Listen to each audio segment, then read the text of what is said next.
Allahumma salli ala al-Mustafa Habibna Muhammad alaihi salam. Mestinya orang menyebutkan tentang manaqib atau fadail as-sahabah, keutamaan sahabat. Tapi kalau kita lihat orang-orang menyebut manaqib siapa? Abdul Qadir Jailani. Bukan manaqib sahabat, manaqib Abdul Qadir. Betul, Syekh Abdul Qadir ini orang mulia. Dia orang soleh. Tapi yang pantas disebutkan siapa? Sahabat yang lebih mulia dari semua manusia di muka bumi ini. Antum lihat kalau ahlul bid'ah itu bukan menyebutkan yang benar, ini udah salah Syiah. Kemudian diikuti lagi sama ahlul bid'ah yang lain. Kemudian mereka ngadakan itu manakiban, istilahnya manakiban. Jadi ini macam-macam, sudah agama dirusak sudah sama kelompok-kelompok yang sesat dan menyesatkan. Saya pernah mendengar seorang dai atau ustadz yang mengatakan bahwa dirinya pernah melihat Rasulullah dalam keadaan jaga, dalam keadaan sadar. Ini kadzab. Apa kadzab? Tukang dusta. Anda perhatikan secara umum bahwa ahlul bid'ah itu rata-rata mereka kadzab. Yang kedua, mereka sombong, nggak mau menerima kebenaran. Rata-rata mereka itu sombong, nggak terima kebenaran. Jadi kadzab, dusta. Rata-rata dusta mereka. Nggak ada yang jujur, padahal jujur itu asas di samping tauhid, jujur dalam Islam. Cobaan dalam dakwah harus dihadapi, nggak boleh kita mundur. Kenapa? Karena mereka nggak punya hujah sama sekali.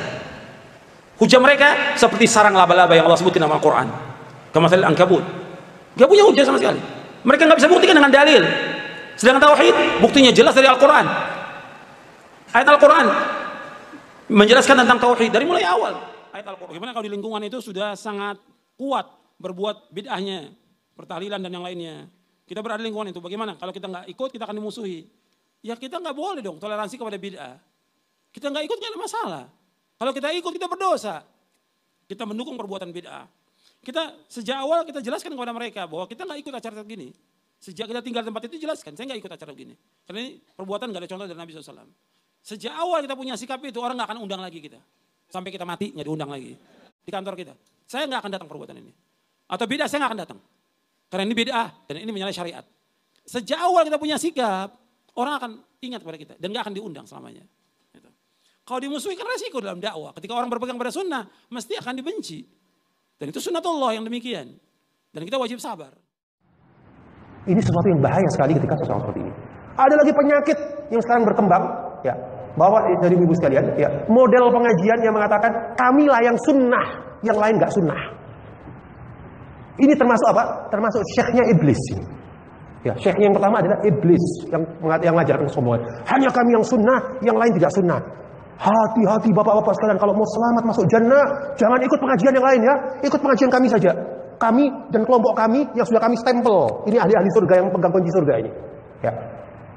Yang masuk dalam kelompok kami, ya, kalau ciri-cirinya yang lulusan sana, yang isi di radio sana, nah itu yang sunnah. Kalau enggak itu hati-hati dengan pengajian yang lain.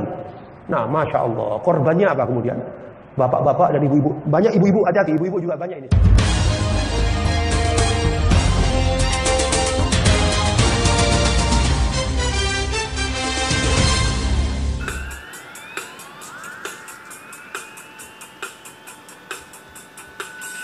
Gawat, Ustadz Salafi Wahabi diundang dialog tapi tidak mau datang. Karena suka menuduh sesat dan mengkafir-kafir syirikan orang lain seperti ulama-ulama ahlu sunnah wal jamaah asyirah dan maturidiyah, jamaah tabligh dan sufiyah. Ustadz Yazid Qadir Jawas diundang dan dipanggil oleh MUI untuk mengikuti acara mustaroh atau diskusi di ruang rapat Majelis Ulama Indonesia Bogor, Jalan Pajajaran 10 Bogor, Jawa Barat, Rabu tanggal 7 Februari tahun 2018. Tetapi sayangnya Yazid Qadir Jawas menolak memenuhi atau tidak mau hadir undangan muzakarah tersebut.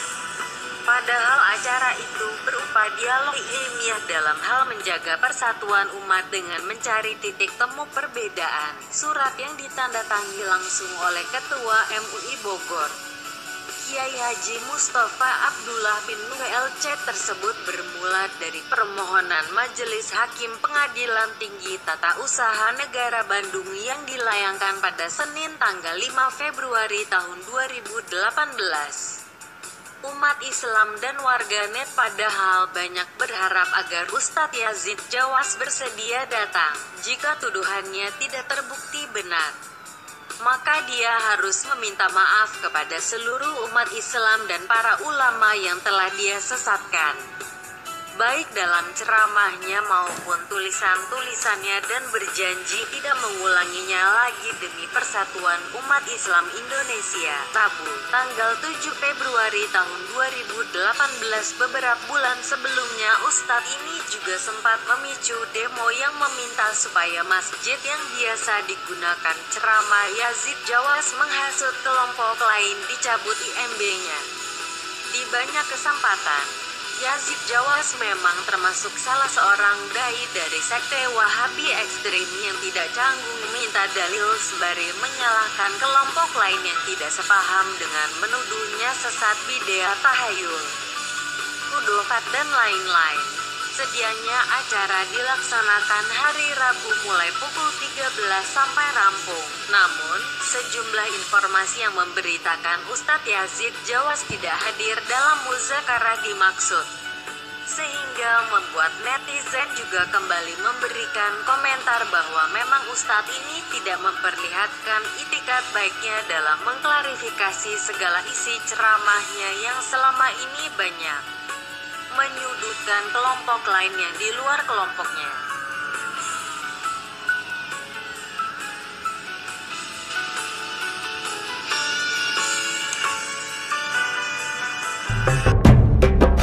Bukan kami yang merobohkan, tapi pihak pengelola masjid memang dalam rangka renovasi total.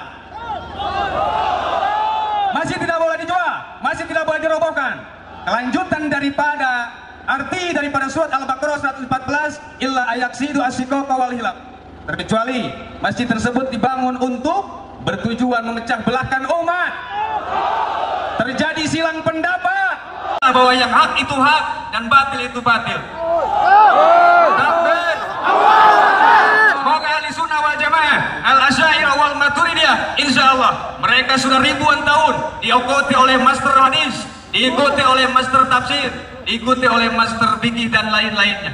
Oleh karena itu, yang sedikit saya sampaikan dalam selembaran ini tolong dibagikan. Sedikit saya sampaikan dalam selembaran ini tolong dibagikan. Yang bawah tolong dibagikan. Nanti takutnya ada khawatir silang pendapat atau ada wartawan yang lain minta kenapa kalian demo, kenapa melakukan aksi damai dan lain-lain, kenapa pencabutan masjid, biar tidak silang pendapat. Jadi ketika di berita di media ada kata-kata yang beda dengan ini, maka bisa kita tuntut. Betul. Makanya hati-hati, yang bawa selebaran silahkan bagikan. Di sini sudah jelas bahwa pembangunan masjid Diror, dan memang dalam bukunya beliau ini sangat sering mencaci maki. Dalam video sangat sering mencaci maki. Ingat, Islam itu dakwah membina, bukan menghina. Betul? Dakwah mengajak, bukan mengejek. Betul? Dakwah merangkul, bukan memukul. Betul? Dakwah mengokohkan, bukan meruntuhkan. Betul? Dakwah mengupgrade masyarakat, bukan mencari masyarakat baru. Betul? Masjid warga setempat harus dirobohkan dan dilarang perizinannya. Itu bukan kata kami, itu kata master daripada tafsir Al-Imam Qurtubi yang memang sendirinya sudah dipasang di depan masjid surat Al-Baqarah. Kita lihat ayatul Quran yufassiru ba'dun. Ayat Quran satu sama lain saling menjelaskan. Al-Baqarah berkaitan dengan 107 surat At-Taubah. Sepulang saya dari perang Tabuk, saya akan sholat di masjid kalian. Tapi setelah Rasul pulang dari perang Tabuk, Rasul tidak jadi untuk sholat di Masjid Diror. Kenapa? Allah memerintahkan untuk membakar Masjid Diror. Tapi kita jangan anarkis, tidak boleh membakar dan merobohkan. Awas, hati-hati. Rasulullah memerintahkan Malik bin Duhsum untuk membakar masjid tersebut. Dan memang apa yang kami